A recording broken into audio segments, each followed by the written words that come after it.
Dallas, Texas, August 2025. The heat was unbearable, the air shimmering over the asphalt, and in the KXAS-TV studio, air conditioners hummed at full blast, struggling to cool the charged atmosphere. The studio was modern, glass walls, sleek panels, and bright spotlights flooding the stage. The scent of coffee and paper scripts mingled with a faint hint of floor polish. Backstage, technicians tested microphones and producers whispered, sensing that tonight's broadcast could be explosive. On stage, behind an oval table, sat two guests, Congresswoman Jasmine Crockett from Texas and U.S. Vice President J.D. Vance. Between them was a host, veteran local news anchor Bob Kelly, a man with gray hair and a piercing gaze who knew how to keep an audience on edge. Tonight's topic was volatile: the Trump administration's immigration policy, particularly the mass deportations sparking protests nationwide. Crockett, known for her bluntness, and Vance, whose rhetoric often teetered on provocation, had already exchanged sharp remarks during prep. Bob sensed the broadcast could spiral out of control, but that only fueled his professional excitement. The studio audience, mostly people over 55, buzzed with anticipation. They were retirees, veterans, homemakers, the typical crowd for evening talk shows in Texas. They sat on plastic chairs, clutching program booklets, whispering about recent headlines. How Crockett called Trump the chief criminal on MSNBC, and Vance accused her of inciting hatred on Fox News. Their feud had dominated headlines for weeks, and tonight they faced off live for the first time. "Good evening, Dallas." Bob Kelly flashed a wide smile as the cameras rolled. "Tonight, we're diving into immigration, one of the hottest issues in the country. Joining us are Congresswoman Jasmine Crockett and Vice President J.D. Vance. Welcome." The audience erupted in applause, though it carried a tense edge. Crockett, in a sharp navy suit with perfectly straightened hair, nodded with a slight smile. Her eyes, however, locked onto Vance. He, in a dark gray suit with a red tie, sat with a relaxed posture, but his fingers lightly tapped the table, the only hint of nerves. "Let's start with you, Congresswoman Crockett," Bob said, turning to her. "You recently called the Trump administration's deportation policy, tearing families apart and sowing fear. Can you explain why you see it as unjust?" Jasmine took a deep breath, her voice calm but firm, with a slight southern drawl. "Bob, I grew up in Dallas, in a neighborhood where people know what struggle means. I've seen my neighbors, good, hard-working people, live in fear because of their immigration status. This policy doesn't solve problems, it creates them. We're deporting parents, leaving kids without care. We're tearing apart communities that are already hanging on by a thread. And worst of all, we're doing it under the guise of law and order, while ignoring humanity." The audience murmured. Some clapped, others grumbled. Bob turned to Vance. "Vice President Vance, your response?" Vance leaned into his microphone, his voice measured but laced with sarcasm. "Congresswoman, I respect your passion, but let's look at the facts. Our country can't be a sanctuary for everyone. We have to protect American workers who lose jobs to illegal immigration. And by the way," he paused, glancing at Crockett, "when you talk about humanity, does that include those who break our laws? Because I think Americans deserve priority." Crockett pressed her lips together, her eyes flashing, but she didn't interrupt. The audience grew louder, and Bob raised a hand to quiet them. "Congresswoman, your thoughts?" he asked. Jasmine leaned forward, her voice sharper. "Vice President, you talk about protecting American workers, but let's be honest. You and your administration haven't raised the minimum wage, haven't protected unions, haven't done anything to make life easier for those workers you claim to care about. And as for laws, let me remind you that your fearless leader has a rap sheet long enough for a whole gang. So why do we only talk about breaking the law when it's about immigrants?" The audience exploded. Some shouted wow, others whistled. Vance's face reddened, his fingers no longer tapping but gripping the table's edge. He responded, barely containing his anger. "Congresswoman, your personal attacks solve nothing. You accuse us of inaction, but what have you done besides stoking division? Your comments about Governor Abbott calling him Governor Hot Wheels. Is that what you call constructive dialogue? Crockett inhaled sharply, her face freezing. The audience fell silent, sensing a line had been crossed. Bob Kelly tried to intervene. Let's stay on topic, folks. But Crockett raised a hand, stopping him. Her voice dropped, but it cut through the air. You want to talk about my words? Fine. I said that because Governor Abbott uses migrants as pawns, busing them to cities run by black mayors to stir up tension. That's not policy, it's cynicism. And I won't let you, Mr. Vance, twist my words to dodge the real issue. Vance smirked, but his eyes were steel. You blame everyone but yourself, Congresswoman. Your words fuel hatred, and you know it. You call us cynical, but who's playing to the crowd here? The tension in the studio was almost tangible. Backstage, technicians exchanged glances. A producer in a headset whispered, "This is gold, but keep them in check." The audience sat breathless, sensing the debate teetered on the edge of chaos. But Jasmine Crockett didn't explode. She leaned back in her chair, folded her arms, and looked at Vance with cool confidence. You know, Mr. Vance, I could hit back just as hard. I could remind you how you called immigrants parasites in an interview you later tried to scrub. But I don't want to stoop to your level. Instead, I'm offering something else. Let's have a real conversation. Not for the cameras, not for headlines. Let's talk about why these people risk everything to come here. Let's talk about what we can do so both Americans and immigrants can live with dignity. Are you up for that, or is throwing accusations more your speed? The audience erupted in applause, but Vance didn't look away. His face was unreadable, but a faint smile tugged at his lips, whether out of respect or defiance. Bob Kelly, sensing the moment, jumped in. That's a great proposal, Congresswoman. Vice President, what do you say? Are you ready for that dialogue? Vance paused, his eyes studying Crockett. Then he nodded slowly. I'm in, but on one condition. We keep it honest, no political stunts. You good with that, Congresswoman? Crockett nodded, holding his gaze. Honesty is all I'm asking for. Bob Kelly grinned, knowing this broadcast was already legendary. Perfect. We'll be right back after the break. The cameras cut, but the tension lingered. Backstage, Jasmine and Vance sat in silence, avoiding each other's eyes. The audience buzzed, sharing reactions. Some, like Edna, a 67-year-old retiree from Fort Worth, felt they'd witnessed something historic. She backed him into a corner but kept her dignity. Edna whispered to her friend Marge. And he's not as simple as he seems. Backstage, a producer approached Jasmine with a water bottle. You nailed it, Congresswoman. But what's your play with that proposal? Jasmine sighed, her shoulders relaxing slightly. I'm tired of shouting. If we don't start listening, nothing changes. Meanwhile, Vance stood by a window, staring at Dallas's city lights. His aide whispered, Sir, this could be a trap. She knows how to work a crowd. Vance turned, his eyes glinting. Maybe, but I'm not afraid of a challenge. If she wants a real talk, she'll get it. The broadcast was set to resume, and no one, neither Jasmine, Vance, nor the audience, knew where this conversation would lead. The cameras rolled again, and the spotlights flooded the KXAS-TV studio with bright light. The hum of air conditioners mixed with the audience's hushed whispers, eager for the continuation.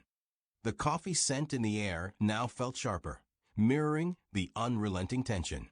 Bob Kelly, the silver-haired host, adjusted his tie and glanced at Jasmine Crockett and J.D. Vance. Both sat at the oval table, their postures taut, their eyes sharp like chess players before a critical move. Welcome back, Dallas, Bob announced, his voice brimming with professional cheer, though his eyes betrayed concern. Before the break, Congresswoman Crockett challenged Vice President Vance to a real dialogue on immigration. Let's see where this takes us. Congresswoman, your move. Jasmine Crockett sat upright, her hands resting calmly on the table, though her fingers lightly gripped a pen. She knew every word and gesture was being dissected by the studio audience and millions watching at home. Her navy suit contrasted with a warm spotlight glow, and her eyes, filled with determination, locked onto Vance. "Thank you, Bob," she began, her voice steady with a soft southern drawl that lent warmth to her words. "I want to tell a story. Last week, I was at a community center in Dallas's Oak Cliff neighborhood. I met a woman named Maria. She's 42, a janitor raising 3 kids. She fled Honduras 15 years ago to escape violence. Her husband was killed by a gang, and she knew staying meant death. Maria doesn't ask for much, just safety for her children. But now, with the deportation policies, she lives in fear of being torn from her family. Mr. Vance, I want to ask, what do we offer people like Maria? What hope do we give her kids, who were born here and are Americans?" The audience fell silent, only a faint cough breaking the stillness. The crowd, mostly over 55, listened intently. Edna, the retiree from Fort Worth, clutched her purse, her eyes misting.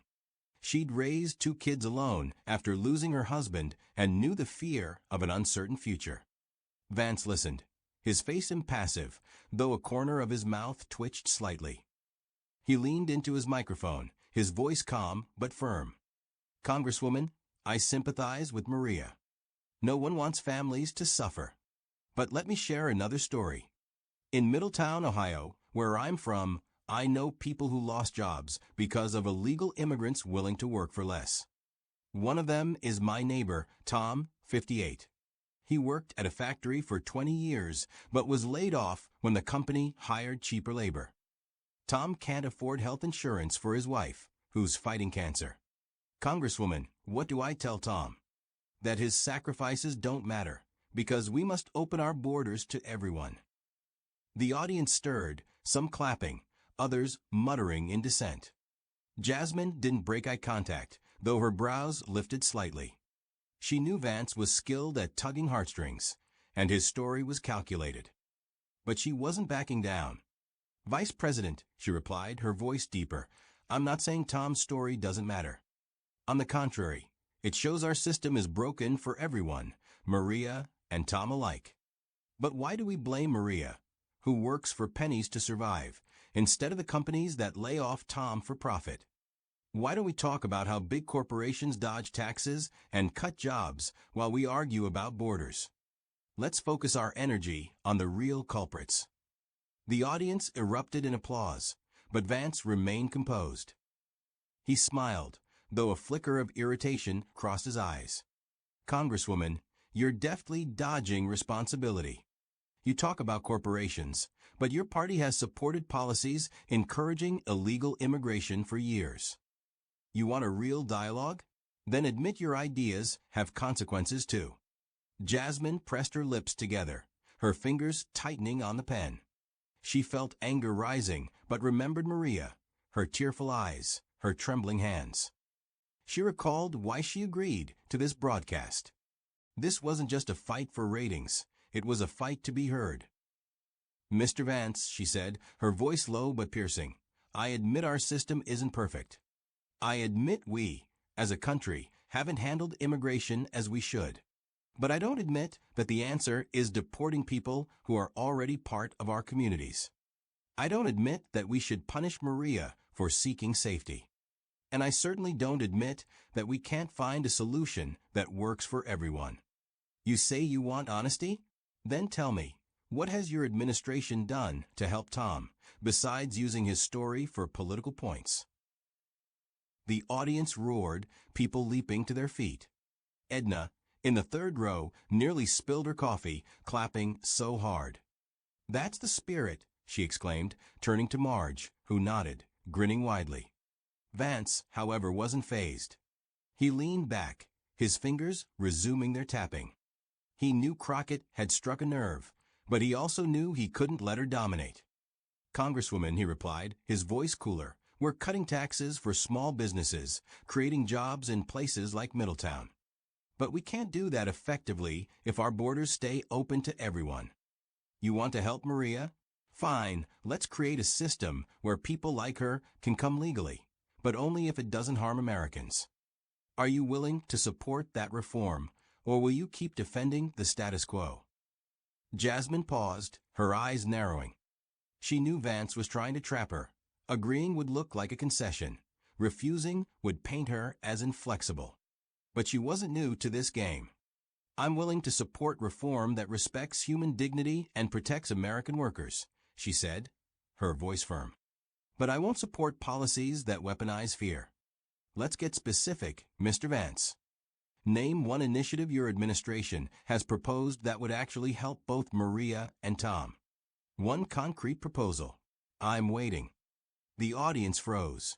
Bob Kelly raised an eyebrow, barely suppressing a smile. He knew it was a masterful move. Vance leaned forward, his face more serious. All right, Congresswoman, he said. We're proposing a guest worker program that lets people like Maria work legally in the U.S., provided they don't undercut the labor market for citizens. This includes employer audits to ensure companies can't hire illegals for cheap.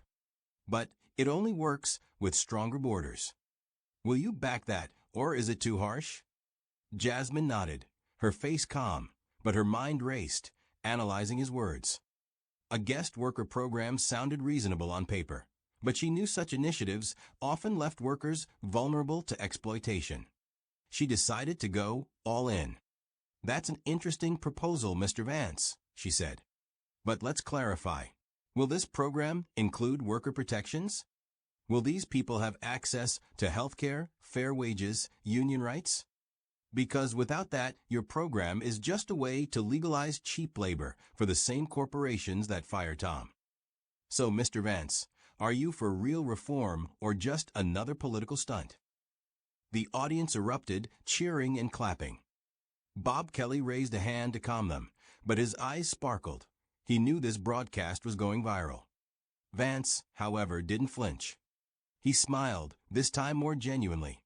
Congresswoman, you're a tough opponent, he said, a hint of respect in his voice. Yes, we include worker protections. But I want to hear your proposal.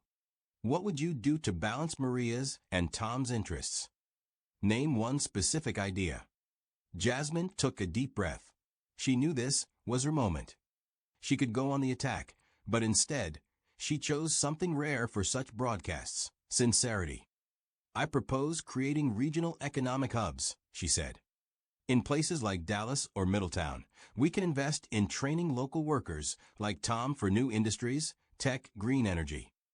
At the same time, we can legalize people like Maria who are already working in our communities, giving them a path to citizenship if they pay taxes and follow the law.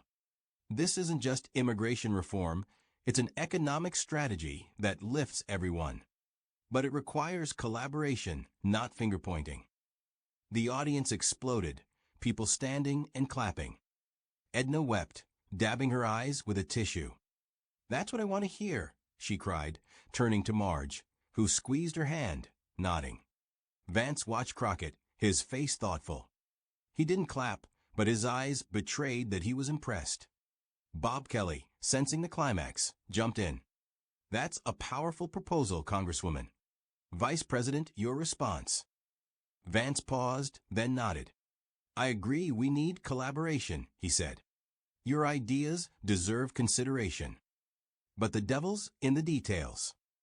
Let's meet after the show and discuss this seriously. No cameras. Jasmine smiled, this time genuinely. I'll take that challenge, Mr. Vance. Bob Kelly stood, beaming. That's what I call dialogue. Dallas, thank you for tuning in. We'll be back tomorrow. The cameras cut, but the audience buzzed for ages. People shared reactions, some already posting online. Backstage, Jasmine and Vance shook hands, briefly, firmly. Their aides exchanged wary glances, unsure of what came next. Edna, leaving the studio, turned to Marge. I thought this would just be another shouting match. But this gives hope. Marge nodded. If they actually talk, maybe something will change. Outside, Dallas hummed with evening life. Skyscraper lights reflected off glass facades, the smell of barbecue wafting from nearby restaurants. Jasmine stood by her car, gazing at the city she loved. She knew this talk with Vance was just the start. But for the first time in a while, she felt a small step toward change was possible. Vance, in a car heading to his hotel, stared out the window. His aide was talking, but he wasn't listening. A thought looped in his mind. She won't back down. And maybe that's not such a bad thing. The broadcast ended. The Dallas night was warm, a light breeze carrying scents of jasmine and barbecue smoke through the city center. Streets buzzed. Cars zipped past neon signs, and country music drifted from open bar windows. At the Omni Hotel, where J.D. Vance was staying, a third-floor conference room was quiet, lit only by the soft glow of table lamps. Jasmine, Crockett, and Vance sat at a round table, with just a water bottle and notepads between them. No cameras, no aides, just the two of them. The KXASTV broadcast had ended hours ago, but the tension from the studio hadn't faded. Jasmine had shed her jacket, wearing a white blouse, her hair slightly mussed but still neat. She looked tired, but her eyes burned with resolve. Vance, with his top shirt button undone, sat with a relaxed posture, though his fingers lightly tapped the table, a telltale sign of inner tension. Outside, skyscraper lights twinkled, and the distant hum of the city reminded them the world hadn't paused while they tried to find common ground. "So," Jasmine began, her voice quiet but firm, "you said you wanted a real conversation. I'm here. Let's talk." Vance nodded, his gaze sharp but not hostile. "All right, Congresswoman. I appreciate you showing up. But no games. You know, immigration isn't just about Maria or Tom. It's about the economy, security, politics. We can't solve it all in one night." Jasmine smiled, but there was no warmth in it. "I'm not expecting miracles, Mr. Vance. But I expect us to try. You proposed a guest worker program. I said it needs worker protections. Let's start there. What do you mean by stronger borders? Because to me, that sounds like a billion-dollar wall that doesn't work." Vance leaned forward, his voice growing serious. "Not just a wall. It's technology, drones, sensors, more border agents. But the core is clear rules. If we give people like Maria a legal path, we have to ensure no one bypasses the system. Otherwise, we're back in the same mess." Jasmine nodded, jotting something in her notepad. She knew Vance was right about one thing. Without clear rules, any reform was doomed. But she also knew stronger borders often meant more fear for people like Maria. "All right," she said. "Let's say we support your program. But I want guarantees. Guest workers must have health care, a minimum wage matching local standards, and protection from arbitrary firing. And I want a path to citizenship for those who've lived here for years, paid taxes, and followed the law. Without that, we're just creating a second-class group." Vance raised an eyebrow but didn't interrupt. He paused, weighing her words. "A path to citizenship is tricky," he said finally. "My voters in Ohio want us to put Americans first. If we grant amnesty to millions, it'll spark a revolt. But I agree on worker protections. And I'm open to long-term visas for those who've proven their value to society. That's a compromise." Jasmine pressed her lips together. The word amnesty grated, but she knew Vance used it deliberately to test her. She chose not to take the bait. "Call it what you want," she said. "But people who built lives here deserve stability. I propose a pilot program in a few states, say Texas and Ohio. We test your guest visas, my economic hubs, and see what works. If it succeeds, we scale up. If not, we tweak it." Vance smiled, this time genuinely. "You drive a hard bargain, Congresswoman. A pilot program is smart, but we need oversight. An independent commission to monitor it. No political tricks, not from you, not from us." Jasmine nodded, feeling the tension in her chest ease slightly. They hadn't solved everything, but this was a step, small, but real. "Deal," she said. But I want community organizations on that commission. People like Maria need a voice. Vance paused, then extended his hand. Agreed. Jasmine shook his hand, her gaze steady, though a spark of hope flickered in her eyes. They spent another hour hashing out details, funding, timelines, potential roadblocks. It wasn't a friendly chat. Too much political baggage stood between them. But it was a conversation that hadn't happened before. The next morning, Dallas woke to headlines. Crockett and Vance reached breakthrough. Social media buzzed, some calling their meeting a PR stunt, others a historic moment. Edna, eating breakfast in her small Fort Worth apartment, read an article in the Dallas Morning News. Her eyes shone. "Marge, did you see?" she exclaimed, calling her friend. "They actually talked. I told you that girl Jasmine wasn't just talk." Marge, sipping coffee across town, laughed. "I thought Vance would crush her. But he seems to respect her. Maybe this country's not done for yet." At the Oak Cliff Community Center, Maria, the janitor Jasmine mentioned, heard about the broadcast from her daughter. She didn't know the details, but Jasmine's words about hope stuck with her. For the first time in years, she let herself dream that her kids might have a future without fear. In Middletown, Tom, Vance's neighbor, caught a clip of the broadcast on Fox News. He was skeptical, but Vance's talk of protecting American workers and the pilot program made him pause. "Maybe they'll finally do something," he muttered, switching off the TV. Months passed. The pilot program in Texas and Ohio launched, not without hiccups. Bureaucracy slowed progress, and politicians on both sides tried to hijack the project for their own gain. But in Dallas, the first economic hub opened, training locals like Tom and legalized immigrants like Maria for jobs in solar energy. In Middletown, new factory jobs emerged, funded by a program grant. Jasmine and Vance didn't become friends. Their political paths remained divergent, and they often clashed in Congress or on TV. But their Dallas meeting changed something vital. It showed that even in a divided nation, dialogue was possible, not perfect, not easy, but possible. One evening, Jasmine stood on her Dallas balcony, holding a glass of wine. She gazed at the city she loved, laughter from a nearby yard, a distant train whistle, the smell of barbecue wafting up. She thought of Maria, Tom, and all the stories she fought for. The work was far from done, but a small step had been taken. Meanwhile, in Washington, Vance sat in his office, reviewing a pilot program report. His aide entered with a stack of new documents, but Vance raised a hand. "Give me a minute," he said. He walked to the window, looking at the Capitol dome glowing in the twilight. A thought looped in his mind. She was right about one thing. If we don't listen, we'll never change. He wouldn't admit it aloud, but respect for Crockett had taken root. Edna, at church in Fort Worth, prayed for the country, for Jasmine, for Vance. She believed their talk was a sign, not an end, but a beginning. As she left the church, Bible in hand, a breeze carried the scent of jasmine, as if reminding her that hope, like this city, always finds a way to bloom.